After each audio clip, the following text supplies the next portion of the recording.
Pues muy bien, pues ya estamos en efectivamente, el primer podcast de Fundanet. Estáis aquí escuchando el primer podcast de Fundanet, que hemos decidido generarlo y darlo a conocer precisamente en el Día Internacional del Podcast.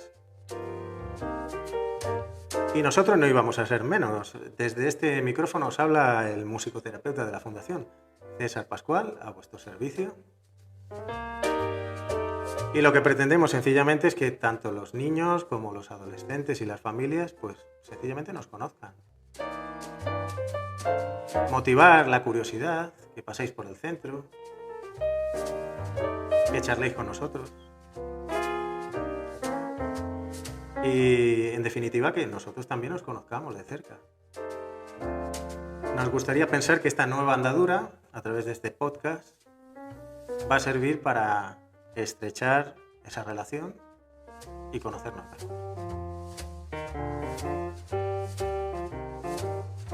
Y hoy contamos con nada más y nada menos que con Pilar, la fundadora. Pilar, buenas tardes. Hola, buenas tardes, César. Qué alegría. Fíjate que hemos movido montañas y cielos hasta que esto ha estado montado, este podcast, ¿no? Con todo el set tecnológico que requiere. Y finalmente aquí nos encontramos. Gracias a ti, que pones siempre los medios. Y en ese sentido, agradecidos todos. Y bueno, qué alegría encontrarnos aquí, ¿no? Pues gracias a ti, César, que has puesto todos los recursos y tu profesionalidad por delante para este maravilloso espacio que ahora inauguramos. Sí, vale. Así que muy feliz. Antes de subir, que sepáis que yo le decía a Pilar, bueno, espero que te diviertas, porque sinceramente la relación con la radio es siempre agradable, la verdad. Wow. Bueno, en fin, ya sabes que yo como músico pues me gusta el jazz, porque siempre creo que es divertido y al mismo tiempo genera ambientes relajados para que las personas expresen de manera muy libre. Así que bueno, sobre esta música, con tu permiso ya entro directamente a preguntarte algo. A por ello. Sí, ¿cómo es que se te ocurre, vamos a decir, qué es lo que te motiva para generar una fundación? Ahí es una pregunta para ti. Es una pregunta, como dicen, con mucha miga. Y desde luego que hace ya años atrás que se generó esta inquietud. ¿Por qué? Porque soy madre de familia, eso ante todo, de familia numerosa. Es pues sí, un orgullo. Y una de mis hijas es una joven con espectro autismo o con autismo. Y bueno, cuando eres madre y se te plantea un reto de estas características al cual no tienes medios ni conocimiento y es un mundo totalmente, un universo distinto, ya no es como si empezaras a andar en otro planeta distinto, pues vas viendo lo que entonces, estamos hablando de hace 20 casi años, 20 o 18 años atrás, y todo era un mundo de nebulosa. Y bueno, pues mi hija entonces tendría 4 años, ya con 2 años ya lo empezamos a percibir, incluso antes, pero bueno, ya con 2 años veíamos que había alguna alteración. Bueno, pues fuimos pasito a pasito y fuimos preguntando al pediatra, nos fueron derivando y bueno, se tardó unos cuantos años hasta que tuvimos un diagnóstico lo más certero posible.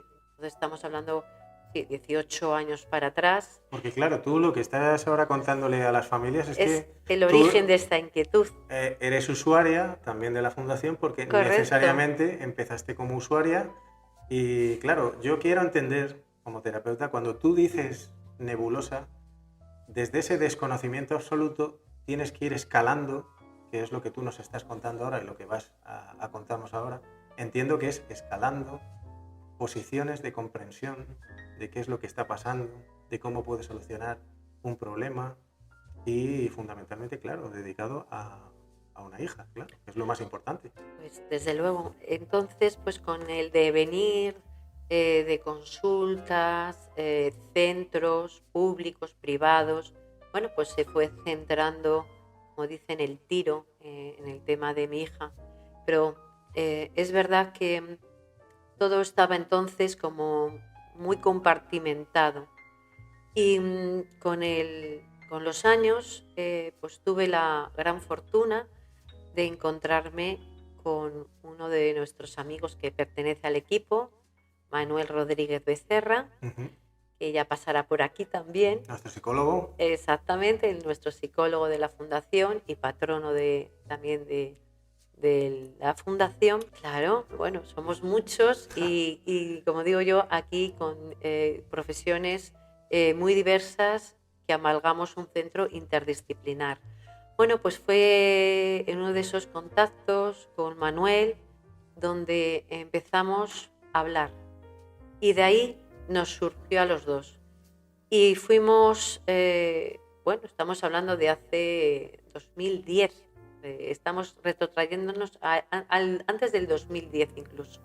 Y ahí empezó a generarnos una chispa, un vínculo, él por su profesión en el colegio, yo como madre de una niña con TEA, y de ahí se fue derivando y generando el primer germen de lo que ha sido ahora la fundación, y con el devenir y contactar y ampliar reuniones pues con diversas personas, pues llegamos que la mejor de las posturas para iniciar este camino sería una fundación. Y bueno, pues Claro, ahí. también quiero entender que cuando tú comentas compartimentado, entiendo que efectivamente las especialidades hace años no estaban interconectadas, no había tanto No. flujo de información, y lo que quiero entender es que cuando tú has montado la fundación, una de las cuestiones que pretendías era que los profesionales estuviéramos mucho más en contacto y que unas Correcto. ramas y disciplinas y otras Correcto. estuviéramos compartiendo esa información. Correcto. Porque eso es lo que yo noto realmente. Es decir, no decir, voy a logopedia, pero después mi hija tiene que ir a musicoterapia o a una consulta de psicología Ujú. o a una revisión con un psicopedagogo. Entonces ahí, digamos, desde mi humilde experiencia, vimos que era necesario un centro multidisciplinar formado por un equipo interdisciplinar de diferentes profesionales y amalgar sus conocimientos, sus servicios y sus terapias en un único centro, en beneficio de la familia y del niño, del joven que viene aquí a buscar, no solo ir, por ejemplo, a logopedia, ¿no? Es que se le da un abanico muy amplio de servicios y de terapias.